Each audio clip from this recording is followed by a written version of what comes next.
Are the terrific rushing matchups of Raheem Mostert, Alvin Kamara, and Isiah Pacheco too good to be true, or will they smash it this week? It's time to break it down right here and right now as we look at our Week 6 running back and quarterback rankings, only on Locked On Fantasy Football. You are Locked On Fantasy, your daily NFL fantasy podcast. Part of the Locked On Podcast Network, your team every day.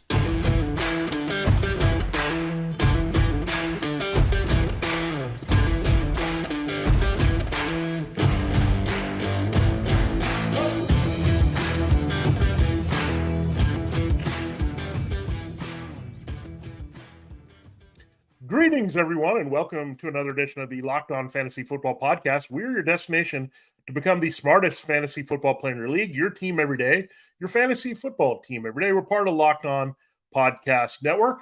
I'm one of your co-hosts, Vinnie Iyer. When I'm not doing this, I'm writing about NFL betting and fantasy for sportingnews.com.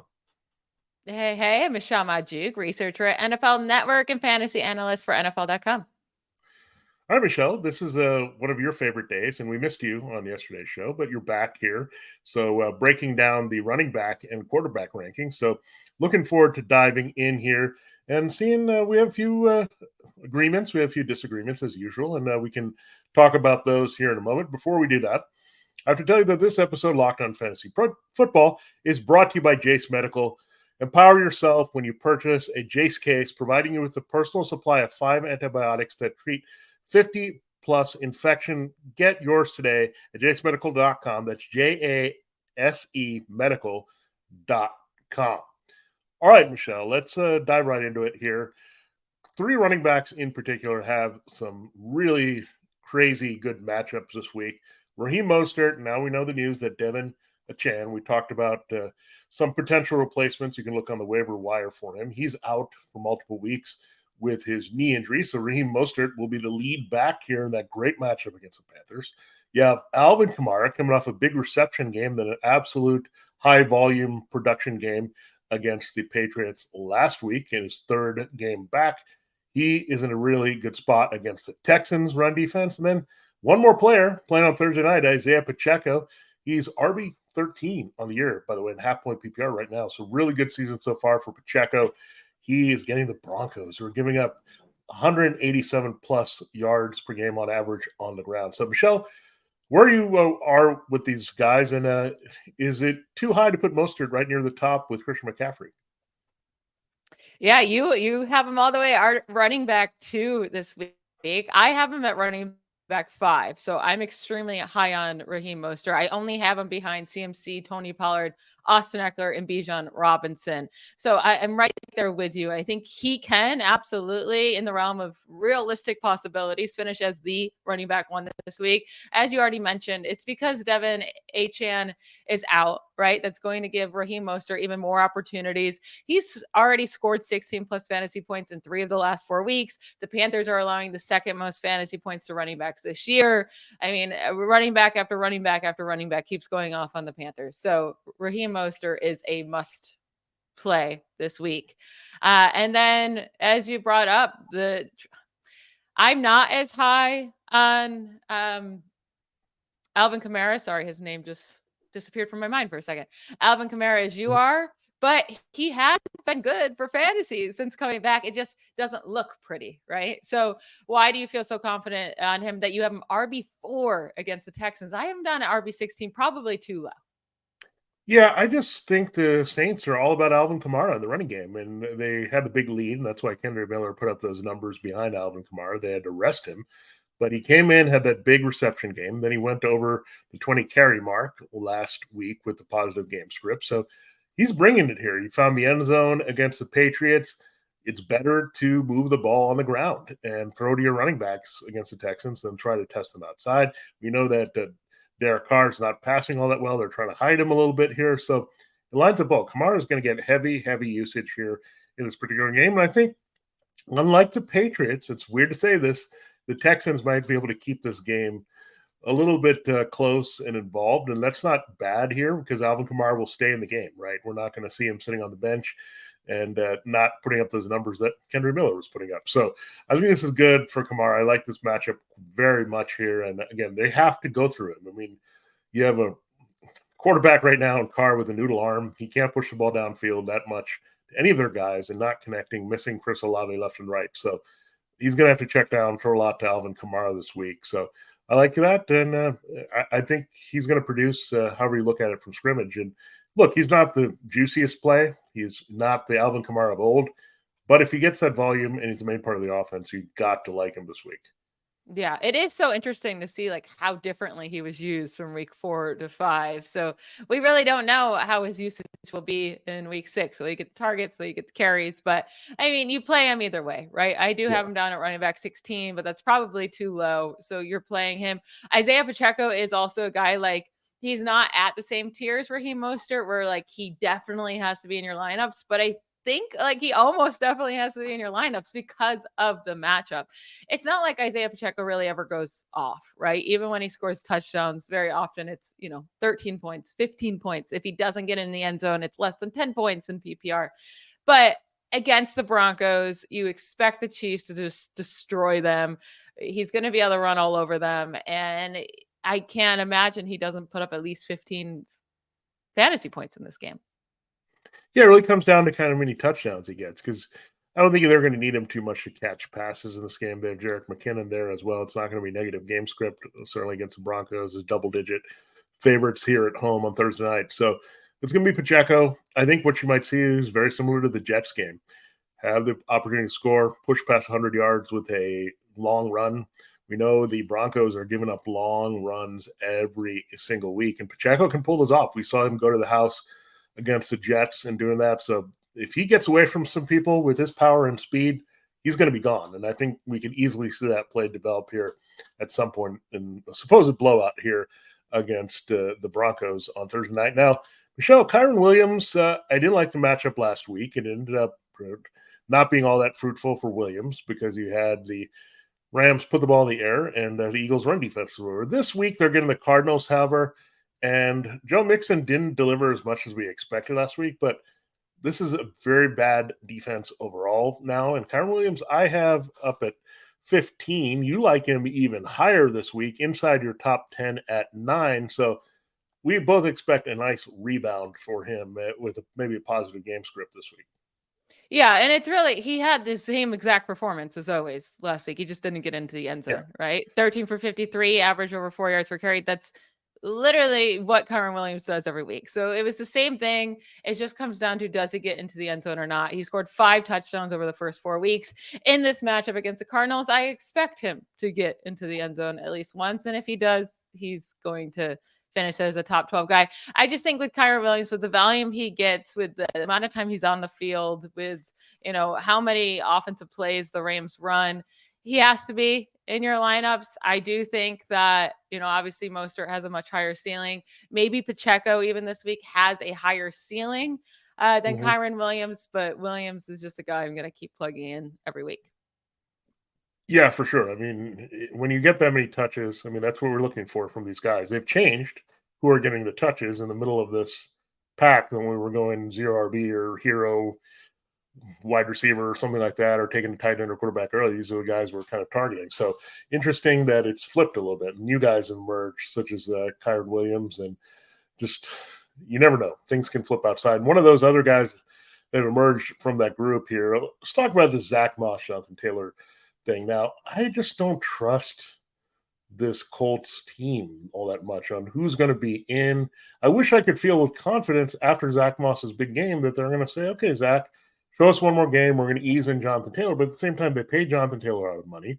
He was on his first practice week last week. Well, they split the work, and the Jaguars have been decent against the run. Remember, James Cook was going backwards last week in London. So I don't know what to expect. I know the Titans also were very good against the run. That didn't matter to Zach Moss because he reeled off a long run. So I don't know what to expect from this backfield. And I think it hurts both of them with Gardner Minshew's in because you don't have a running quarterback threat. So I don't know, Michelle. I think you're a little bit more willing to play them as RB2s than I am this week. I think anyone who tells you they know what's going to happen in this Colts backfield is just, talking out of their butt, right? Like you don't know how they're going to use these guys. But I have a really hard time benching a guy that scored 21 points, 23 points, 34 points. I just named 3 huge games. He's only played 4 games this year. And that's Zach Moss. I think you just keep playing him. And yeah, it could end up being terrible for you. You can, but that's a lot of running backs right now, right? A lot of running backs are disappointing. Going through the running back rankings this week, it's very thin. I mean, you get to like running back 24 and you're like, I don't want to play anybody else after this. And you have every team has to play, most teams have to play 2 running backs in your fantasy league. So you're going to have to start these guys. I do think Moss is a good start. And then with Jonathan Taylor, you know what he can do. You know what he can be if he gets the snaps, the touches. You would expect those to go up this week.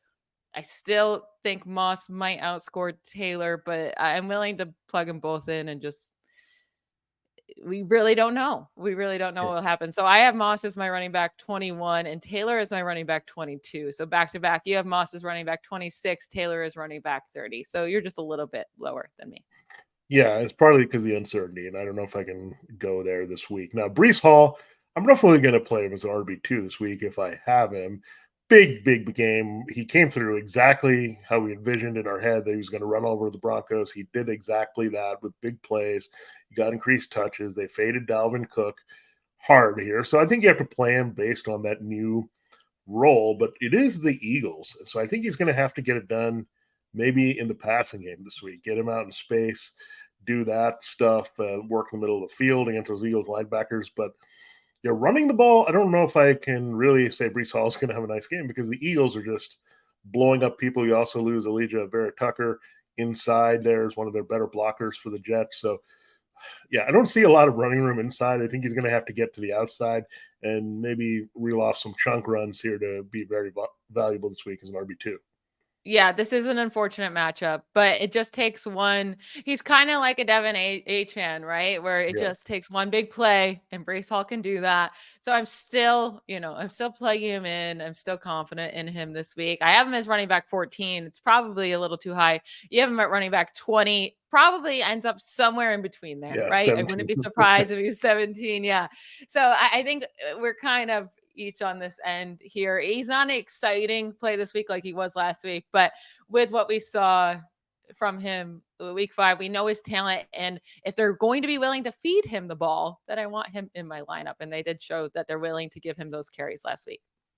Yeah, and he's their primary weapon at this stage, so they need to get him going to have any shot at beating the Eagles this week. So something to keep in mind. Their homes helps a little bit, maybe with his usage and confidence in that very tough matchup. Now, we will get into more running back rankings discussion here based on the matchups. We have a little bit more disagreement here in our next segment because, again, we said some of these running backs are kind of getting gross here after we get past the top 12 or 15. So we'll talk about those guys in our next segment here, and then we'll break down quarterbacks for you as well as we look at our rankings there. Speaking of quarterbacks, Michelle, that is part of our eBay guaranteed fit fantasy pick of the week here for sure. So we'll break it down. Our partners at eBay Motors have teamed up with Locked On Fantasy Football here to bring you some of the best fantasy picks each week, all season long. Whether you're planning to play DFS or scouting the waiver wire, every week we're going to provide you with players who are guaranteed to fit on your roster and, in this case, get into your starting lineup. Today's eBay Guaranteed Fit fantasy pick of the week is Matthew Stafford. He's been passing a ton all season long for the Rams, but he finally recorded his first 2-touchdown game of the season in week 5 against the Eagles with Cooper Kupp, Puka Nacua, and Tutu Atwell all healthy together as his clear top 3 wideouts. He will go to work with an even bigger game at home against the Cardinals pass defense. Sean McVay has his veteran QB rolling, and Stafford won't disappoint in week 6 with his young receivers balling to help their older quarterback. Stafford has quickly become a rejuvenated fantasy asset for 2023 that should have more big days ahead. Here on Locked On Fantasy Football, we're going to help you win your fantasy championship, and eBay Motors knows that a championship team is about each player being a perfect fit. That's same with your vehicle. With more than 122 million parts for your number one ride or die, you can make sure your ride stays running smoothly. Brake kits, LED headlights, roof racks, bumpers, whatever your baby needs, eBay Motors has it. And with eBay Guaranteed Fit, it's guaranteed to fit your ride the first time, every time, or your money back. Plus, at these prices, you're burning rubber, not cash. So check it out. eBay Guaranteed Fit is for you. Keep your ride or die alive at ebaymotors.com. eBay Guaranteed Fit only available to U.S. customers. Eligible items only. Exclusions do apply.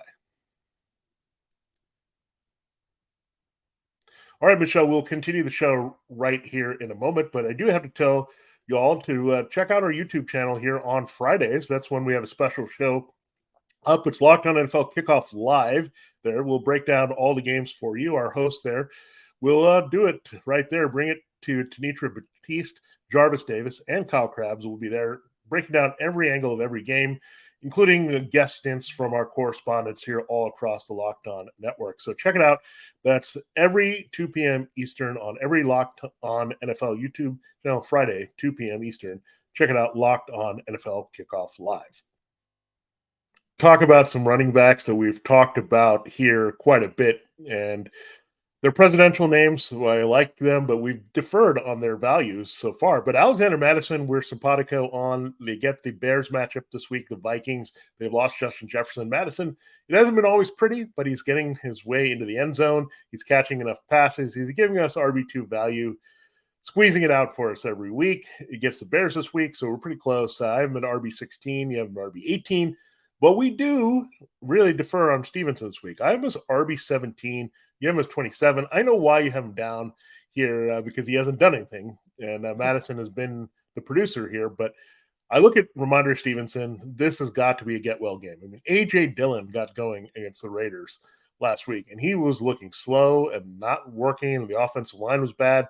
If he can do it, I think Stevenson can. By the way, last year's matchup, I know it's last year, 172 yards rushing in Las Vegas in a loss.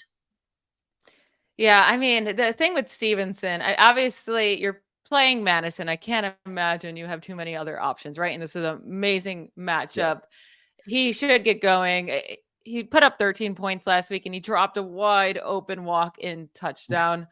You would think they're going to run more. Madison hasn't looked great, but he's producing RB2 numbers. Just keep plugging him in, and you'll take what you can take. And the matchup is too good to sit. With Stevenson, it is an amazing matchup. I will give you that. But 7 points, 6 points, 2.4 points over the last 3 weeks, and his snaps are going down, and Zeke is playing some more. It's really hard to trust him. And I still have him as RB27. I'm saying he's playable. And at this point, he's looking like he's unplayable. You said A.J. Dillon got going. He scored 13 points. So, yeah, if Stevenson scores 13 points, you're going to be okay. Be thrilled if he has 13 points. Yeah, you'll be happy with that. But no one has scored more, like even hit 20 points against the Raiders this year. So I don't think his ceiling's very high, and we know how low his floor is. So if you need to plug him in, it should be okay in this matchup. I'm just not thrilled about it. It's funny because I have both of these guys on the same team, and I'm basically deciding between them each week because I have David Montgomery and Raheem Mostert. Yeah, so those are the other two running backs. So I don't feel too much pressure with this decision every week. But Madison, basically why I've been playing Madison, he's attached to a better offense, right? The Vikings are being put in position to score points with Kirk Cousins in their passing game, while the Patriots not helping him out at all. Mac Jones is not getting into the red zone with this offense. They're not spreading it around. The offensive line has been bad. So Stevenson just might be on a sinking ship, and he's trying to get away from it. But I don't know. He also hasn't looked good running. I'll say that. Some of the metrics of him breaking tackles hasn't been pretty good here. So maybe he's not enthusiastic about running, and they're getting blown out every week, and he just checks out, right? I think a lot of players can do that here, and they can pivot here. But I really think Stevenson, look, they have to get a win somehow. They're being totally embarrassed. 2 historically bad losses, shut out last week. They got to do something here. So, look, I think maybe Bill Belichick will say, look, just give him the ball, see what happens, because they sometimes just forget about him as well. So, I don't know. I'll probably end up playing Madison this week, I'll be totally honest, over Stevenson easily. But I'm hopeful that maybe, okay, this will get him going a little bit for some easier matchups. And he's had some brutal ones for sure. If you look at it on paper, Cowboys and Saints, and these are not situations that you expect a lot, especially for a bad offense. Now, the Bears, this is an interesting one. Roschon Johnson, we'll see if he clears concussion protocol. The only reason he has a shot to do this is because they played on Thursday night in Week 5 against the Commanders. So if he's cleared, he's going to be the starting clear running back against the Vikings on the other side of Madison. Now, Michelle, would you take a shot on him this week, assuming that there's no Dr. Foreman maybe taking over and Johnson is the guy here? I think he'll clearly play ahead of Foreman, don't you think? Yeah, if Roschon's active, I'm okay playing him. Yeah. I don't feel confident that he's going to put up points, but I think he has a high ceiling. He's looked good when he's got his chances. We saw Isiah Pacheco have a fine game against the Vikings last week, got into the end zone. DeAndre Swift, of course, in week 2 went off against the Vikings. So we've seen some nice performances from running backs against that defense. And it does feel like the Bears offense is starting to click. They're starting to get it going. And, Khalil Herbert was starting to get it going as well before he got the injury. So I do expect Roschon Johnson to be the lead back if he is cleared. If not, then D'Onta Foreman does become a viable option. Like if Johnson is out, then it's Foreman. And we've seen Foreman get a starting role over the last few years and do pretty well when he's had his chances. Yeah, and Foreman, I think the key to Foreman is a positive game script or even game script. I don't know if they're going to get it necessarily for sure in this game. They could fall behind against Vikings. They could also go up on the Vikings, so we don't know. But Roschon Johnson is so good in pass protection that really helps his chances to stay on the field here with Justin Fields, no matter what the situation is, and that's why they like him quite a bit. So maybe finally without Herbert, he can get going this week. Now, Jaleel McLaughlin, this is an interesting play for sure. Like, I want to trust him a little bit more, but this Chiefs matchup's hard. You have him a little bit lower than I do. I thought I had him low at RB21 based on what he was doing. You have him at RB24. So maybe we're just not feeling the Broncos much against the Chiefs on Thursday. Yeah, the Chiefs have been really good against running backs just overall. It's actually like over the last, I don't know, David Montgomery and Alexander Madison are the only ones that even put up 10 points against them. Yeah. So, and was 12.6 for Madison and 13.4 for David Montgomery. It's not a great matchup. And Jaleel McLaughlin, like he only had 9 carries last week. He just, he got the receiving touchdown. That's really how he got the majority of his points there. He's fine. Right? Yeah. A lot of these running backs in this area, you're throwing in, and if you get the touchdown, you'll be fine. And if you don't, you won't be fine. That's what it comes down to. But I do think he's a viable play for sure. I'd rather play him over Rhamondre Stevenson, but I don't think it's going to be a high producing game for him either. Yeah, you'll take what you get. I mean, he's a starting running back that can put up numbers, and that's what you're looking for. I think you look at Amari DeMarcado, he could do some damage again because he's starting running back with volume. And sometimes that's all it takes, even though it's not pretty. And you have to go with that because, again, there's not a lot of RB2 options that are lighting it up here. It's a very thin position. Speaking of that, Michelle, these are 3 guys that I had a hard time ranking this week because I didn't want to play any of them. I would have really burned them. If I have one, I think I might have to play one and hope for the best. But Dameon Pierce gets that Saints defense that shut down the Patriots and Rhamondre Stevenson. Jerome Ford gets the 49ers, who made a struggling Tony Pollard look even worse last week. And then Rachaad White gets the Lions, who are, like the Eagles, just lights out against the run. Like, do you want to play any of these guys? I guess you just have to do it if you're desperate, and hopefully they're only flex plays for you this week. Yeah, hopefully you either got Amari DeMarcado. I'm going to mess up his name. I'm just going to say it fast and move on. I'd rather play him. I'd rather play Jaleel McLaughlin. So if you picked up either of those 2 guys, I'd much rather play Zach Moss. Obviously, then I know like these 3 guys are their clear starters and they're not really risking, splitting the backfield like Moss is, but much rather play Moss. Ford, like I really don't want to play against the 49ers. I really don't want to play the quarterback or the running back ever against the 49ers or the tight end. So, and Jerome Ford, again, he got 2 touchdowns in week 3. So he ended up having a nice day. He only scored 19 points and he scored 2 touchdowns. Week 4, though, he didn't get into the end zone and had a pretty poor fantasy day because he only got 9 carries for 26 yards. He did end up with 5 receptions. So in full PPR, you at least got 9 points from him.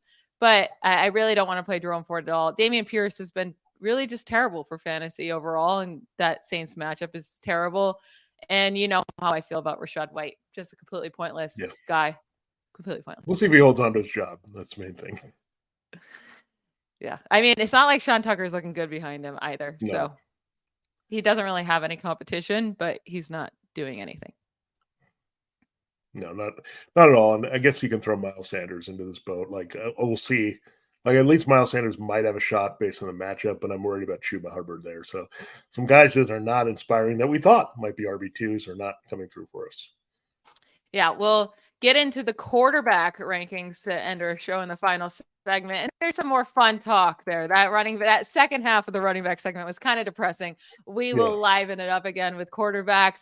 But first, let's hear from one of our sponsors. Everyone should be empowered to care for themselves and their loved ones during the unexpected. That's why Jase Medical offers the Jase case. The Jase case provides 5 life-saving antibiotics for emergency use and gives you a peace of mind so that you are not just hoping that you have access to medication in an emergency. Jase Medical makes sure you have the medication in hand. Jase Medical is simple. They handle everything from the online evaluation to licensed pharmacy medication delivery and ongoing consultation and care. Don't get caught unprepared. Save more than $360 by getting these life-saving antibiotics with Jase Medical, plus an additional $20 off by using code LOCKEDON at checkout on jasemedical.com. That's JASE medical.com, promo code LOCKEDON.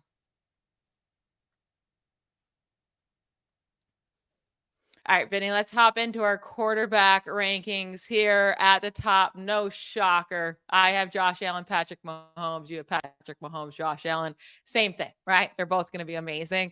We have Hurts up in the top, but you have one guy over Hurts. You have Tua Tagovailoa, number 3 this week. Now, I do have him at 7, so I think he's a very good play. But number 3, tell me why you're so high against him against the Panthers in week 6.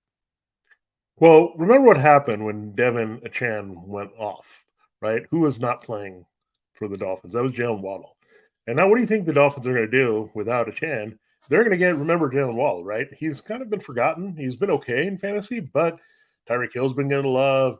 Raheem Mostert's been getting love. Achane has emerged, but Waddle managers are like, please get this guy involved. Remember how good he was? And he was right up there with Tyreek Hill with scoring.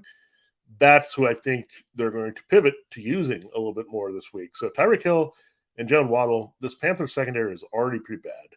They can give up plays all over the field. I think you might see some throws to tight end as well this week.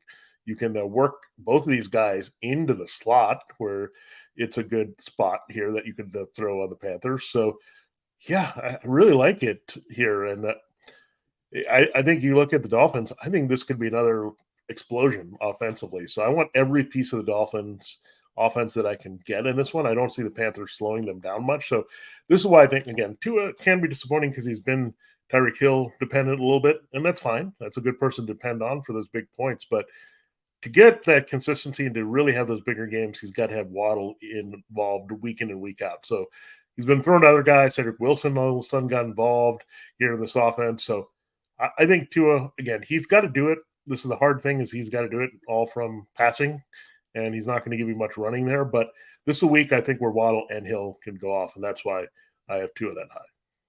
Do you know who will give it to you through the run game? Well, he's actually been doing it with his arm, but it's Justin Fields. Yeah. We both have him as a great play again this week. I have him at quarterback 4. You have him at quarterback 5.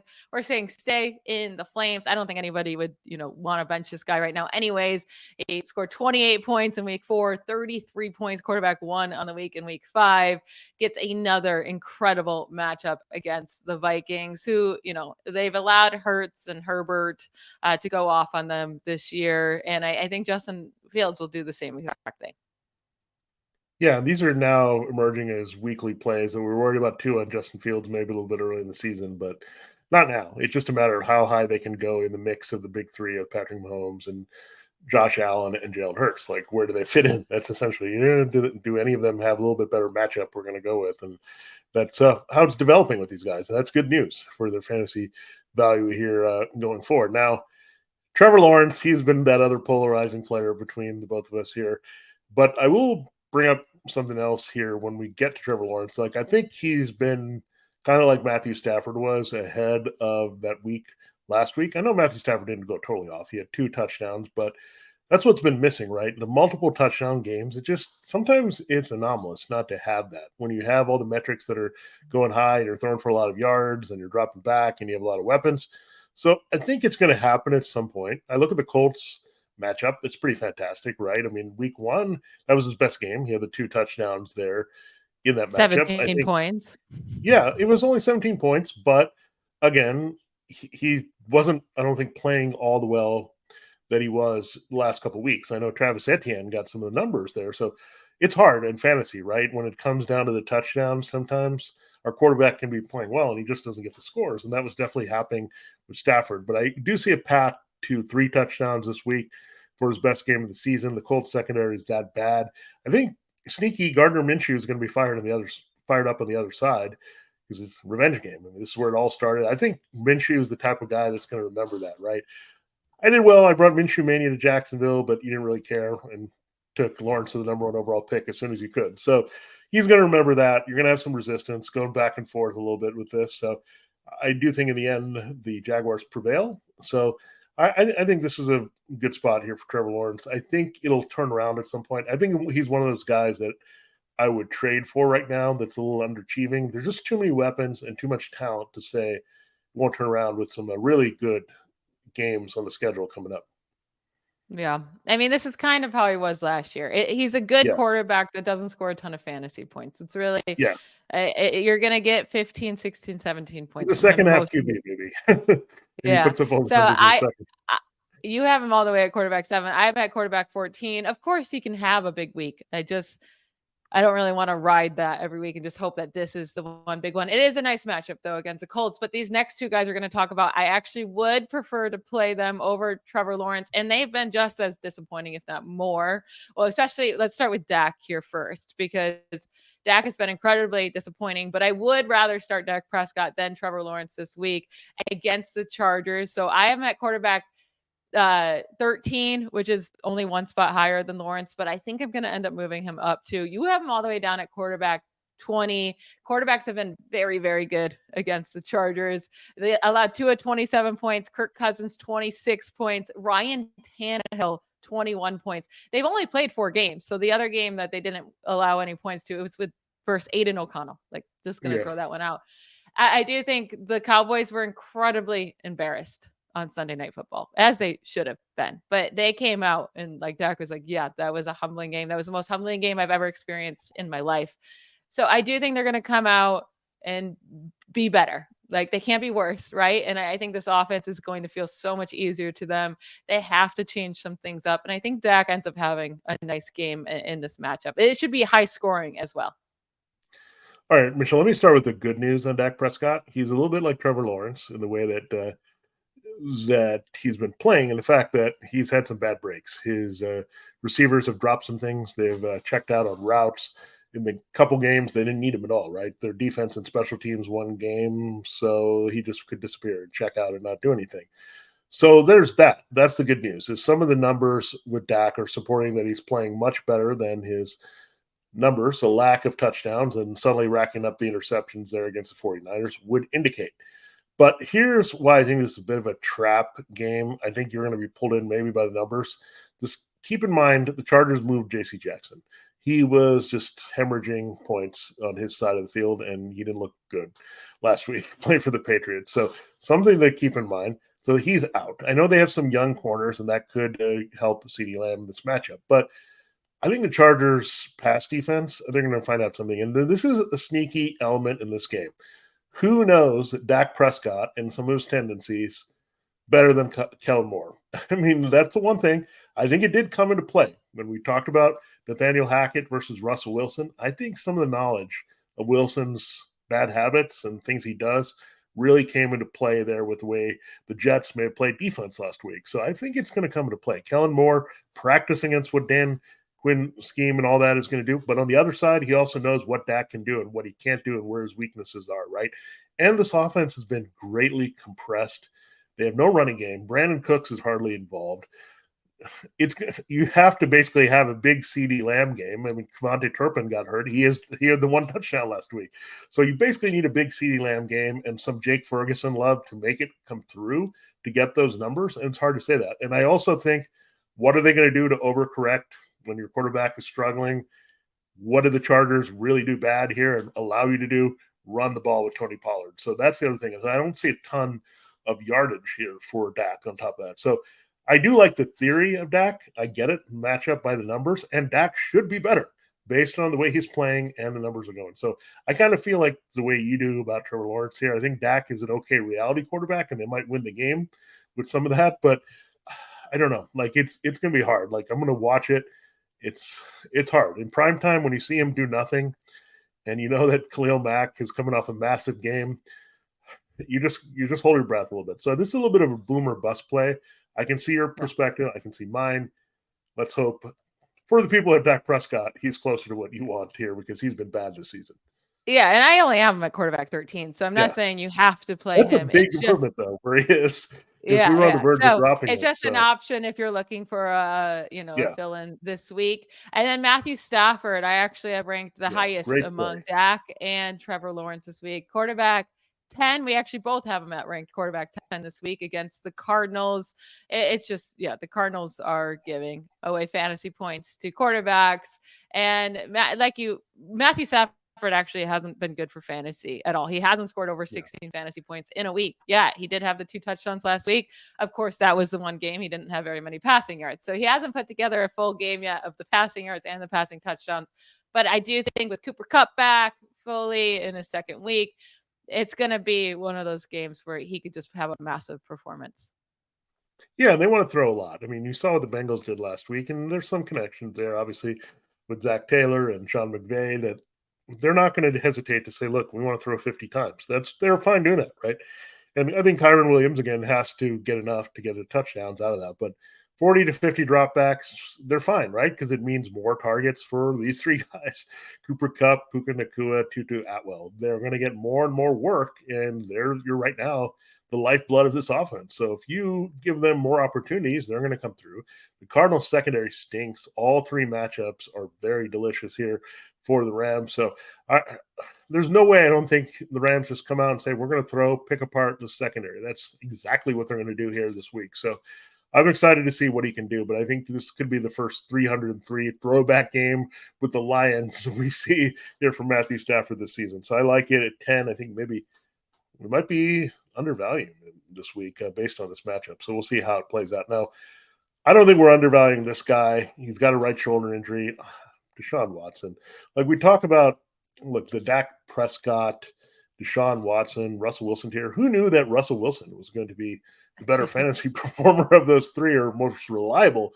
Now you got Watson. They don't know if he's going to play. That's going to also hurt Jerome Ford. They're playing the 49ers. It just, I don't know. And there's no receivers other than Amari Cooper. I mean, David Njoku's doing nothing. Elijah Moore's disappeared. So, I mean, Watson basically going to have to run around, get 2 touchdowns, run for 50 yards to make this happen. That's too much to ask for him to do it, even if he plays this week. And he's not doing it against the 49ers. Yeah. It's just not happening. I have him at quarterback 22. You have him at quarterback 23. I think he's unplayable. And the only reason he's ranked that high is because there's Mac Jones and Zach Wilsons of the world, right? Unless you are in a super flex league and your choices are just absolutely atrocious, then, you plug in Watson. But the 49ers defense right now are just so stinking good. And if Watson's dealing with this shoulder injury that really nobody will elaborate on, what's going on here, because it looked like he was almost he was going to play in week 4 and then he didn't. And then there was a bye and now he's still not good to go fully. So he's not going to be able to run as much either, you would think. This is just a no-go for me. I can't. Yeah, and he's getting on the verge of droppability here. Once we get through some buys, and maybe you have that opportunity with some quarterbacks coming back this week. But, yeah, we're getting close to there because there's some guys, again, that are emerging, as we know. Brock Purdy, Baker Mayfield has some actual volume in the top 15 right now. So Sam Howell, we've been talking about Jordan Love. There's just so many different guys that have popped into the conversation that we didn't expect to be higher than Watson, and they're just out producing him. So, again, you might think during the bye weeks, maybe Watson just needs to be dropped here, just like you might have done that with Daniel Jones this week. Just not living up to the expectations. So it'll be interesting to see if this gets any better going forward because, again, he's really still had only 1 good game so far playing for Cleveland in like basically less than a full season, right? Based on the suspension from last year. So I don't know. He's just a guy that maybe losing it and never getting it back here in reality or fantasy. Yeah, there's so many options in one quarterback leagues that you would have like at this point to pick up other guys. You know, there was CJ Stroud out there, Baker, Goff, Purdy, Dobbs, Howell. Yeah. Like there's other options. You got to go with any of them over Deshaun Watson, I think, this week. Yeah, for sure. And look, it's tough out there at quarterback, but at least, again, you weren't hopefully depending on Kenny Pickett or Jordan Love. So you have some options this week. Next week, however, 6 teams on bye. So a little bit planning ahead required there if you've got one of those quarterbacks off. So keep that in mind. But we still need to talk about this week and looking at the wide receiver and tight end rankings. We'll do that on tomorrow's show every day, so check it out. Thanks for making us your Locked On Fantasy Football destination every day here. We'll have those rankings, and we'll close looking at Week 6 DFS and Prize Picks on Friday. So a lot of good stuff still coming at you here as we break down the games ahead of tomorrow's game. We'll have the Broncos and Chiefs as well, so things to look forward to there to kick off the week. For Locked On Fantasy Football, this has been Vinnie Iyer. And I'm Michelle Magdziuk. Bye, y'all.